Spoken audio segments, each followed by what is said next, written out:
My parents abused me in childhood, and when I grew up, they demanded $300,000 for moral compensation, so they sued me.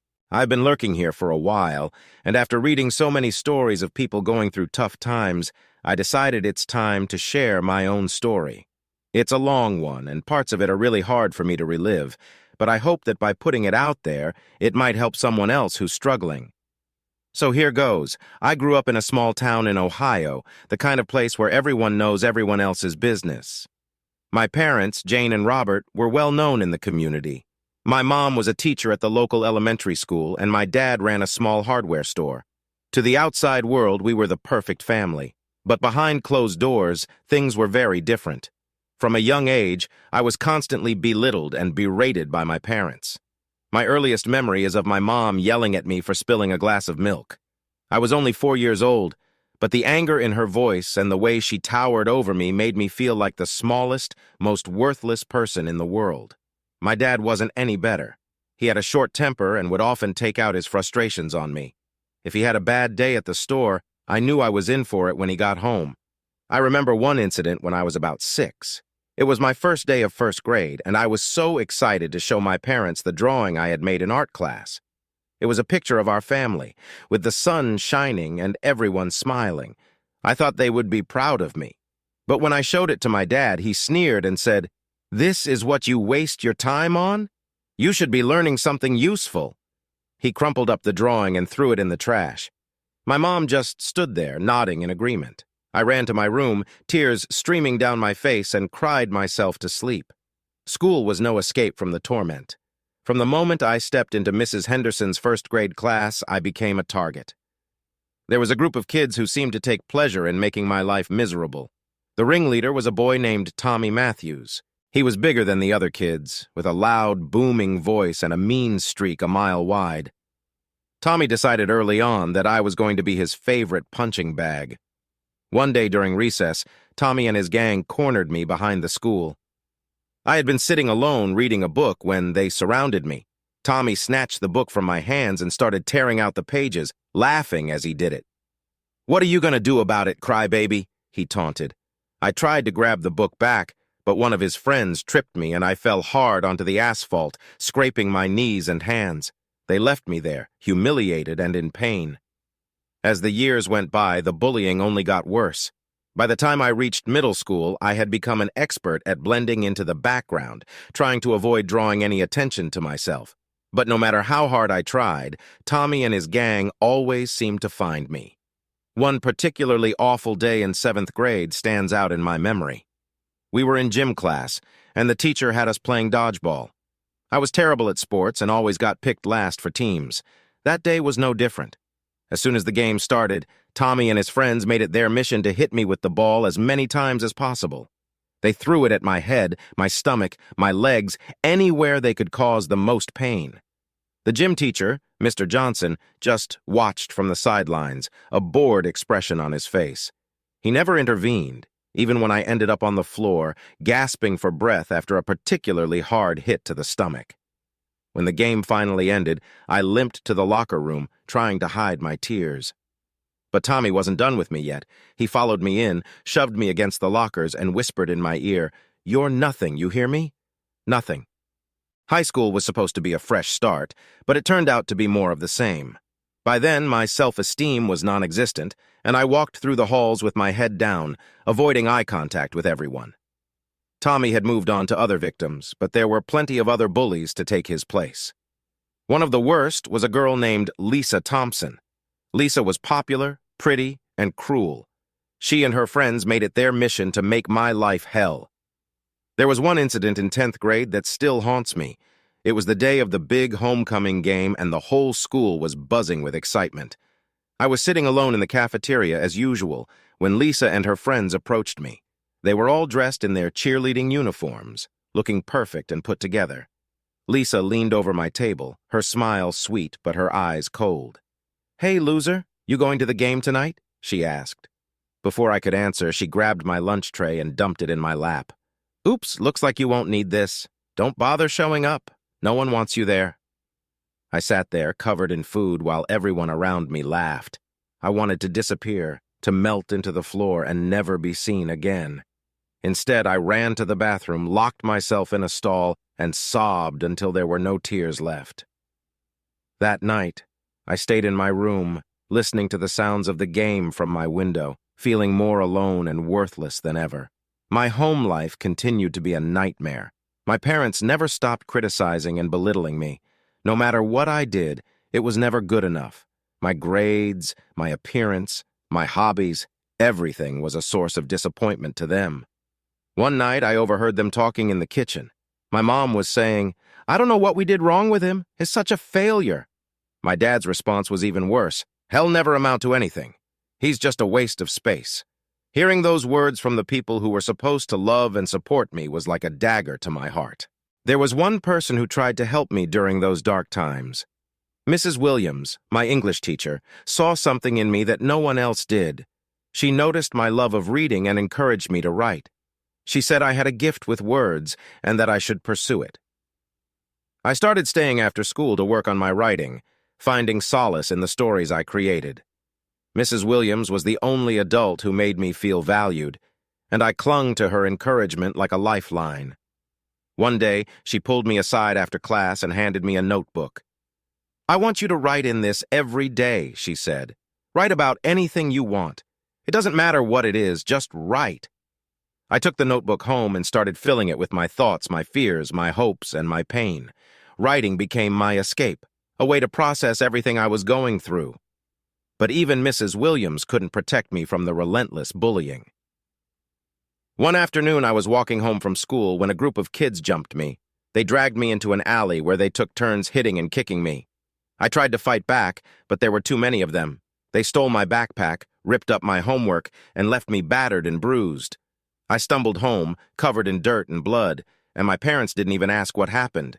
They just told me to clean myself up and stop being so clumsy. The final straw came during my senior year of high school. I had been working on a short story for a writing competition, and Mrs. Williams had been helping me edit it. I poured my heart into that story, hoping that maybe, just maybe, I could win and prove to myself, and to everyone else, that I wasn't a total failure.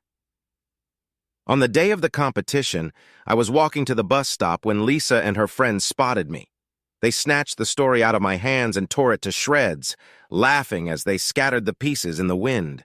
I watched in horror, feeling like my last chance at redemption had been destroyed. I didn't go to school that day. I wandered the streets, numb and broken. I ended up at a bridge on the edge of town, staring down at the rushing water below. For a moment, I considered ending it all. The thought of never having to face another day of pain and humiliation was tempting. But then I thought of Mrs. Williams and the small spark of hope she had ignited in me. I couldn't let her down. I couldn't let the bullies win. I made a decision that day. I was going to survive no matter what. I was going to leave that town and never look back. I worked hard for the rest of the school year, focusing on my studies and my writing. I applied to colleges far away, desperate for a fresh start. When I received an acceptance letter from a university on the other side of the country, I felt a glimmer of hope for the first time in years. Leaving home was both terrifying and exhilarating. I packed my bags and boarded a bus, not knowing what the future held, but determined to make a new life for myself. College was a revelation. For the first time, I was surrounded by people who didn't know my past, who didn't judge me or belittle me. I made friends, joined clubs, and threw myself into my studies. I majored in English and found joy in my classes, learning from professors who appreciated my passion for literature. But the scars from my past didn't disappear overnight. I struggled with self-doubt and anxiety, constantly questioning my worth. There were days when I felt like a fraud, like I didn't belong. But I kept pushing forward, reminding myself of how far I had come. One of the most healing experiences was therapy. I started seeing a counselor who helped me unpack the trauma of my childhood and learn healthier ways to cope. It wasn't easy, but slowly, I began to rebuild my self-esteem. I started to see myself not as a victim, but as a survivor. Graduation day was a moment of triumph.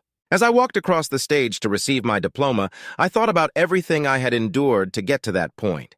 The bullying, the abuse, the moments of despair, it had all led me to this moment. I was proud of myself for the first time in my life. After college, I decided to pursue a career in writing. I knew it wouldn't be easy, but I was determined to follow my passion. I took on freelance gigs, writing articles and stories, and slowly built up a portfolio. I even got a few pieces published in literary magazines. One day I received an email that changed my life. A literary agent had read one of my stories and wanted to represent me. I was over the moon. With her help, I started working on a novel, pouring my heart and soul into the pages. It was a story about a young boy who overcomes adversity and finds his place in the world, a story that was deeply personal to me. I'm back with an update to my story. I wish I could say things have been smooth sailing since my last post, but life has a way of throwing curveballs. This sequel is a tough one to write, but it's a part of my journey, and I want to share it with you all. Strap in, because this one gets pretty intense. After my book was published, things were going well. I had a supportive community of readers, a career I loved, and a sense of accomplishment that I had never known before. But just as I was starting to feel like I had truly moved on from my past, my parents re-entered my life in the most unexpected and unwelcome way. It all started with a knock on my apartment door. When I opened it, I was shocked to see my parents standing there. It had been years since I'd last seen them, and the sight of them brought back a flood of painful memories. My mother, Jane, looked as stern as ever, and my father, Robert, had the same cold expression I remembered from my childhood. Without waiting for an invitation, they barged into my apartment. They demanded that I remove the story because it put them in a bad position. They were furious, claiming that the book had ruined their reputation in the community.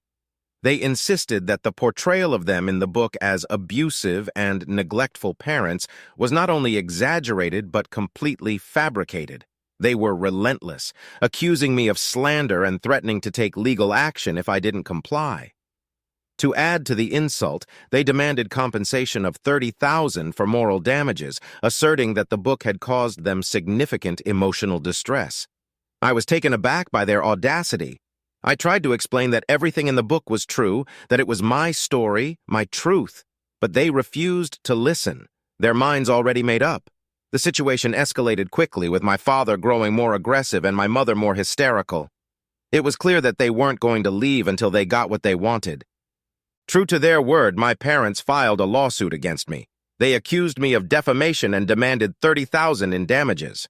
The news of the lawsuit spread quickly, and it wasn't long before I found myself back in the public eye. But this time for all the wrong reasons. The stress of the upcoming court battle was overwhelming. I hired a lawyer and prepared to defend myself, but the emotional toll was immense. The trial was a grueling ordeal. My parents' lawyer painted them as victims, insisting that I had fabricated the entire story to sell books and gain sympathy. They brought in character witnesses from the community, people who had only ever seen the facade of our perfect family, to testify on their behalf. They claimed that my book had caused them severe emotional distress, affecting their social standing and mental health. My lawyer and I countered with my own witnesses and evidence. I presented journals and notes I had kept over the years, detailing the abuse and neglect I had endured.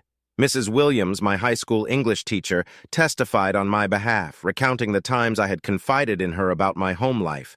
I even brought in some of my childhood friends who had witnessed the bullying and mistreatment firsthand. One of the most shocking moments of the trial came when a former neighbor of ours took the stand. She testified that she had often heard shouting and crying coming from our house, but had never intervened because she didn't want to get involved.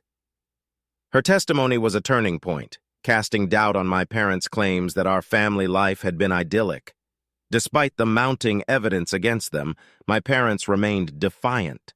The tension in the courtroom was palpable as the trial reached its conclusion. The jury deliberated for hours before finally reaching a verdict. The jury found in my favor, ruling that my book was a truthful account of my experiences and that I had not defamed my parents. They rejected my parents' claim for damages, stating that they had failed to provide sufficient evidence of emotional distress caused by the book. The relief I felt was immense, but it was short-lived. As we exited the courthouse, my father suddenly lunged at me. He was filled with rage, his face contorted with hatred. He began to beat me, his fists landing heavy blows on my face and body. The attack was brutal and unrelenting. He broke several of my ribs, fractured my cheekbone, and dislocated my shoulder. I tried to defend myself, but he was relentless. It was only when bystanders intervened that he was finally pulled away. I was rushed to the hospital where I was treated for my injuries. The physical pain was excruciating, but the emotional pain was even worse. My father had nearly beaten me to death, and I couldn't understand how someone who was supposed to love me could harbor such hatred. The assault was a clear violation of the law, and my father was arrested and charged with aggravated assault. The court proceedings that followed were swift. Given the evidence and the brutality of the attack, he was found guilty and sentenced to several years in prison. The aftermath of the attack left me reeling. I struggled with the physical recovery, but the emotional scars ran even deeper. I had to come to terms with the fact that my parents would never change, that they would never acknowledge the pain they had caused me. Despite everything, I knew I had to keep moving forward. I continued to see my therapist, who helped me navigate the complex emotions I was experiencing. Writing became my outlet once again, as I documented the court trial and the attack, hoping that sharing my story would help others who had gone through similar experiences. In the months that followed, I received an outpouring of support from friends, readers, and even strangers who had heard about my story. Their words of encouragement and empathy helped me heal and regain my strength. I realized that I was not alone, that there were many others who had faced similar challenges and had come out stronger on the other side. The attack and subsequent trial had taken a toll on my mental health, but they also reinforced my determination to live a life free from my parents' influence. I moved to a new city, started a new job, and continued to focus on my writing. I built a support system of friends and loved ones who uplifted me and helped me find joy and meaning in life again. I'm back with another update to my story. Just when I thought things couldn't get any more intense, life threw another set of challenges my way. This part of my journey involves treason, theft, another court battle, assault, and even murder. It's a heavy story, but it's my truth, and I need to share it. Here goes. After the trial and my father's imprisonment, I was determined to rebuild my life. I moved to a new city, started a new job, and continued to focus on my writing. For a while, things seemed to be looking up. I made new friends, built a support system, and started to feel like I was finally putting the past behind me. But then, out of nowhere, the nightmare began anew. It started with a phone call from my mother. She was hysterical, claiming that she had been robbed and that she was sure it had something to do with me. At first, I didn't believe her. I thought it was another one of her manipulative tactics to drag me back into her toxic world. But when I saw the police report and the photos of the ransacked house, I realized that something serious was going on. My mother accused me of orchestrating the robbery, saying that I wanted revenge for the lawsuit and my father's imprisonment. She demanded compensation, threatening to sue me again. I was in shock. I had nothing to do with the robbery, but she was determined to pin it on me. The stress and anxiety I had worked so hard to overcome came flooding back. The police got involved, and an investigation was launched. They interviewed me extensively, trying to piece together what had happened. I cooperated fully, confident that the truth would come out. But the situation only grew more complicated. During the investigation, it was discovered that my mother had been embezzling money from her employer for years. The robbery had uncovered a hidden stash of cash and documents that implicated her in the theft. When confronted with the evidence, my mother turned the blame on me again, claiming that I had set her up. She insisted that I had planted the stolen money and documents in her house to frame her. It was a ridiculous accusation, but she stuck to her story, trying to paint me as the villain. The police were skeptical of her claims, but they couldn't ignore the possibility that there might be some truth to her allegations. As the investigation continued, more shocking revelations came to light. It turned out that my mother had been involved in a series of fraudulent schemes, stealing not just from her employer but also from friends and neighbors. The extent of her deception was staggering. She had forged signatures, created fake accounts, and laundered money through various channels. The police were uncovering a web of lies and criminal activity that spanned years. Despite the mounting evidence against her, my mother remained defiant. She insisted that she was innocent, and that I was the mastermind behind everything. The police decided to take a closer look at my involvement, even though there was no direct evidence linking me to the crimes. They scrutinized my finances, my communications, and my whereabouts during the times the crimes were committed.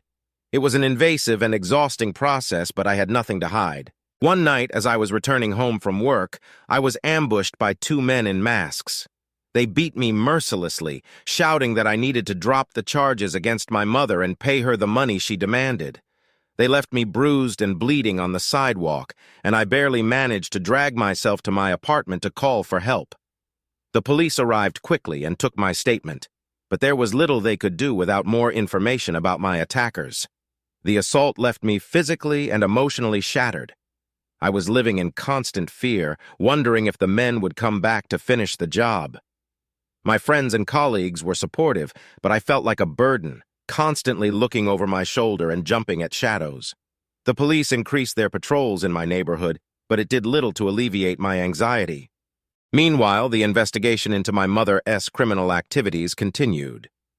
The police discovered that she had enlisted the help of several accomplices, including my father, who had been orchestrating some of the schemes from prison.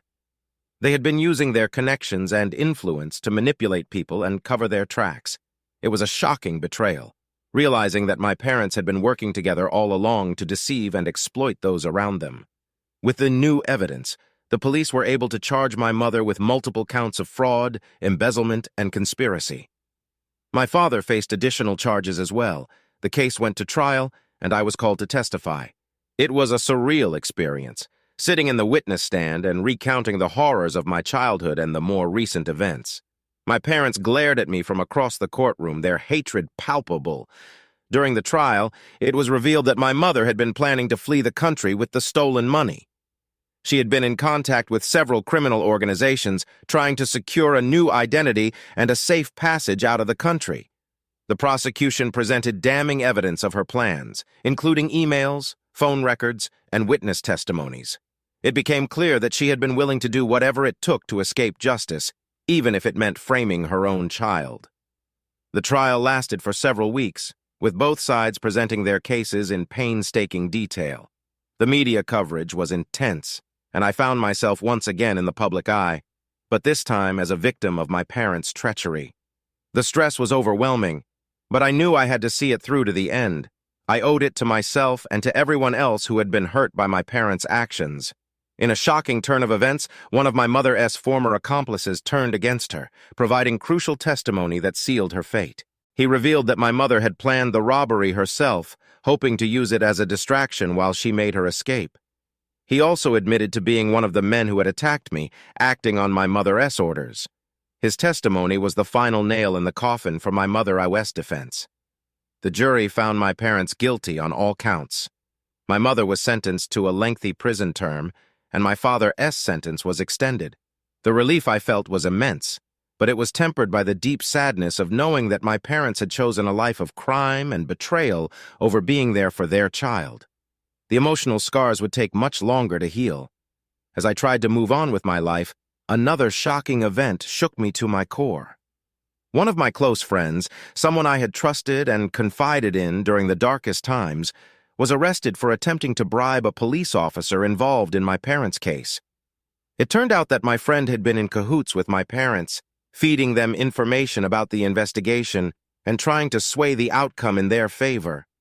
The betrayal was devastating. I had trusted this person, believed that they had my best interests at heart, and now I felt utterly alone. The police conducted a thorough investigation, and my friend was charged with obstruction of justice and conspiracy. The trial was swift, and he was found guilty. The realization that someone I considered a friend had been working against me was a harsh blow, and it took a long time to come to terms with it. In the aftermath of these events, I found myself questioning everything and everyone. Trust had become a fragile and elusive thing, and I struggled to rebuild my sense of security. I continued to see my therapist, who helped me navigate the complex emotions and trauma that I was experiencing. Writing remained my outlet, a way to process my thoughts and feelings. One evening, as I was sitting at my desk working on my latest manuscript, there was a knock at the door. I hesitated, my heart racing with fear and anxiety. When I opened the door, I was greeted by two police officers. They informed me that there had been a development in my case. They had identified the second man who had attacked me, and he was in custody. They wanted me to come to the station to identify him and provide a statement. At the police station, I was shown a lineup of suspects. My hands trembled as I pointed out the man who had beaten me. The officers thanked me for my cooperation and assured me that justice would be served. The man was charged with assault and attempted extortion, and another court battle loomed on the horizon. During the trial, the man confessed to his role in the attack, revealing that he had been hired by my mother to intimidate me into dropping the charges and paying her the money she demanded.